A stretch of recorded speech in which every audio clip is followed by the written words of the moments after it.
family? It's your boy Apocalypse. Welcome back to another reaction video. Today we got Casual Geographic, the traumatizing reality of being an ant.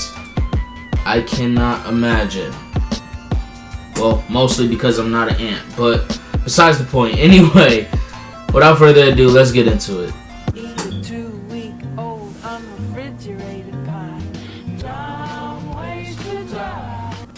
Life kind of sucks. Don't get me wrong, the gift of life is a beautiful thing and all that, but then again, none of us really asked to be here, and then one day you gain consciousness, minor character development followed, and before you can blink twice, minor character development. All that aside though, so true. We actually have it pretty good. I mean, we could be ants. Because in the game of life, ants have some of the most creatively cruel game overs of any animal. Wow. To be fair, ants do have a lot going for them. They take the whole strength in numbers thing and put it on steroids, resulting in a eusocial insect able to weaponize its community to take down threats hundreds of times its size, like an angry Twitter mob. The all-for-one mentality is how ants have managed to stay in the game for well over 100 million years, with today over 12,000 flavors of them seasoning virtually every part of the earth that isn't Antarctica. The problem with being so ancient is that your neighbors have had that much time to evolve around your existence, which often involves using the ant's own habits and traits against them, and trust me, you're gonna see just how ridiculous some animals got with it. Plenty of animals' grocery lists have ants on it. It'd be virtually impossible to this nigga's commentary memorable for us and traumatizing for the ants. For example,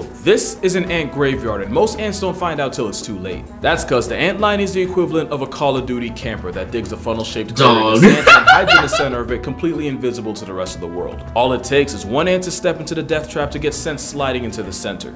And with the shifting sands and the ant line tracking the ant through vibrations and actively flicking up sand, the harder the ant tries to struggle, the further it slides into the pit, directly into the snare trap jaws. And considering some ant lines can spend years in a stakeout, once they do grab the ant, they waste little time injecting it with venom to paralyze it, along with enzymes to digest it from the literal inside out. Which is when the ant gets its actual life essence sucked from it by the ant line drinking its liquefied insides. And once the ant serves no further purpose, the ant line yeets the violated corpse out the trap like an empty Capri Sun, and it goes back into its homicide. Dog, not an empty Capri Sun. Mistake. And if that process sounds familiar, it's cause this is bar for bar what the Sarlacc pit from Star Wars was inspired by.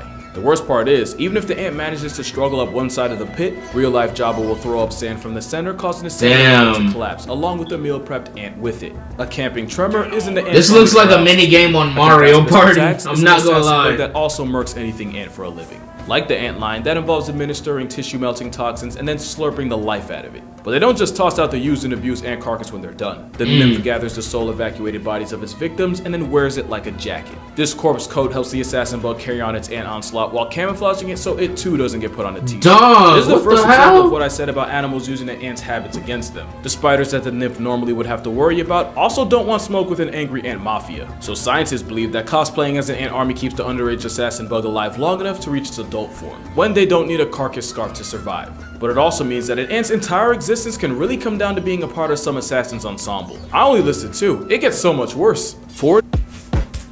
Bro, the shit you learn about with animals is insane. Flies are one of the biggest obstacles to an ant's pursuit of happiness, to the point where the United States tried to weaponize the flies against them. The nightmare starts when a forward fly, which can be easily mistaken for a fruit fly, penetrates the thorax of the ant and then leaves behind an egg and then just takes off like only a destructive deadbeat can. This doesn't kill the ant, but the events that follow make it wish it did. Because once the egg hatches, it migrates to the ant's head where it begins eating it from the inside. The victimized ant is alive for all this, but seemingly goes into a catatonic state. After a couple weeks, we're basically talking about a zombie ant getting its vessel carjacked by the fly larva. That's not hyperbole. The larva devours the ant's brain in its last chance of free will and then forces its self-imprisoned ant to just wander around aimlessly. Eventually, the larva manages to guide the ant to its ideal nursery grounds, that being some leaf litter or a crack in the soil. And in its final act, and after weeks of pretty much being locked in the sunken place, the ant's head literally divorces the rest of its body as the felony fly larva spits out enzymes that destroy the very membranes keeping the head and body together. It spends a little more time using the disembodied head as a crib before it pupates and crawls out the long past tense ant's mouth. It's a fate that would violate the Geneva Convention, but since insects have very little rights, the United States have been trying to use forward flies in the fight against fire ants. Fire ants that were accidentally Ubered into the American Southwest in the 1930s from Brazil and have proceeded to spread worse than a TikTok trend. So scientists have imported forward flies as the most brutal form of population control for the fire ants that really didn't ask to be here in the first place. And apparently, the flies only subtract a small portion of the fire ants, but the threat of them drastically disrupts the colony's activities and forces them to retreat underground. To be fair, you'd be a whole lot less productive if you witnessed your neighbor's head fall off and a whole alien crawl out. On one hand, weaponizing flies is probably less destructive than mass-breathing pesticides like DDT. But on the other, playing God with a mind-controlling, brain-eating parasite can't possibly have a good ending. But either way, here's another example of an animal that's tailored its entire existence around griefing ants. And it's not the only fly that's learned how to hoe ants for a living. Ants do this thing where actually, hold on a second.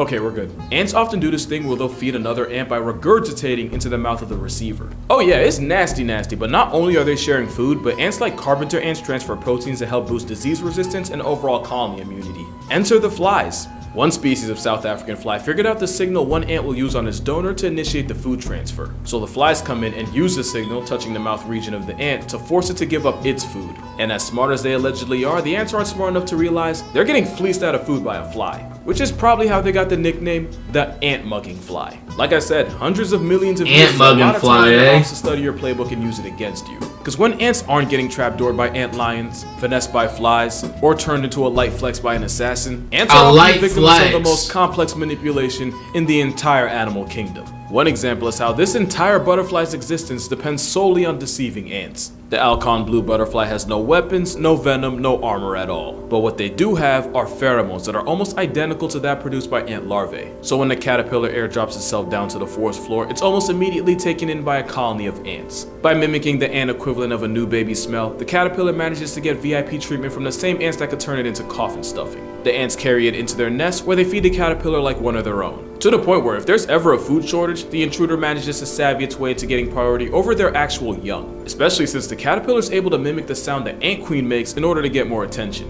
And I get that it took millions of years of trial and error to get it right. That is some wild commitment. That is, what the hell? Until one day it pupates and flies out the ant nursery with the ants unaware of just how hard they got. Yo! This game plan works out so well for the butterfly that even one of the slowest animals on Earth takes a cue from them and pulls a fast one on ants. Ants love eating snail slime. I want you to remember that piece of information. It's going to be real important later. But one species of snail will purposely secrete slime in order to attract the ants who kidnap it and I can't pronounce that. Since most ants will 100% eat a snail alive, at first this looks like self-subtraction with extra steps. But once carried into the ant fortress, the snail suddenly stops releasing the slime that got it there in the first place. And somehow not being seen as food gives the snail diplomatic immunity, and they're able to move around the nest untouched and even feed on the groceries the ants bring in while contributing a total of nothing. But at least with the alcohol, should look like a conch shell. No one really gets hurt. But one animal manages to not only completely manipulate its ant mark, it does it in one of the most ridiculously complicated ways possible. Go get a snack if you don't have one. This finna be a novel. The jihad starts with a parasitic flatworm that enslaves the ant through mind control. You see the pattern here, right?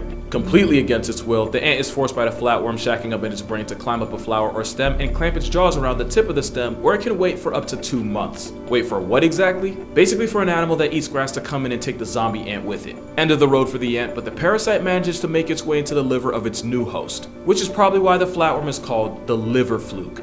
And if you think getting lodged inside a cow's liver is a dead end, then you must not have believed me when I told you how needlessly complicated this stuff gets. While feeding on whatever cow, sheep, or rabbit unintentionally murked the ant, the fluke lays eggs that then get deuced out by the same host. Those eggs don't get to hatch until a snail comes along and eats the droppings, along with the eggs in them.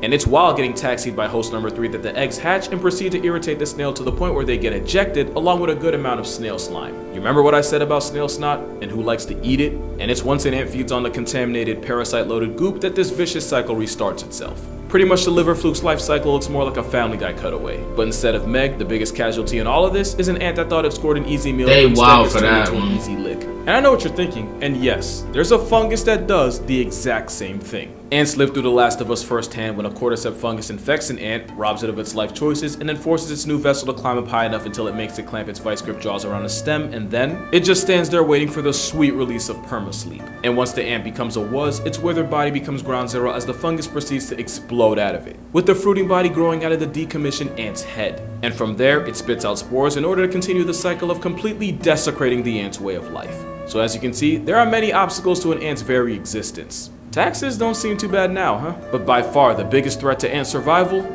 are other ants. Ants regularly commit acts of war against other I believe colonies, it. and the outcome is just as horrific as you'd think. Apart from the mass slaughterings, ants regularly participate in slavery. When ants like the red formica raid enemy nests, it's not enough for them to red rum any adults that try to slow them down. They'll make off with as much of the victim colony's larvae as possible. In a season, they can abduct thousands. Back at the kidnapper's home base, the stolen children are born with no way of knowing how they got there and are conditioned to serve the colony that massacred their family. The kidnapped are made to do tasks such as maintain the nest, go out and search for food, and even look after the next generation of baby snatchers. They'll even do that weird food transfer vomiting thing I told you about to feed their own captors. But don't think for a second that the kidnappers get off scot-free. Eventually, the enslaved turn on their kidnappers by hitting them where it hurts the most. A good number of the slave maker ant pupae get murked by the same slave workers that were supposed to be looking after them. This get back can delete more than half the colony's children before they finish the pupal stage and become adults. And in some cases, up to 2/3 of the slaver's offspring get relieved from life. I've made this joke before, but that's Django Unchained levels of get back, which is why another ant figured out a safer way of griefing their ops. The Solenopsis daguerreae of South America is another parasite whose queen will infiltrate the nest of, for example, red fire ants. And instead of immediately turning the queen into a hashtag, the parasite instead steals the food intended for her, which pretty much kills the actual queen slowly. And while that's happening, the parasite queen starts spawning eggs, which the workers unknowingly take care of.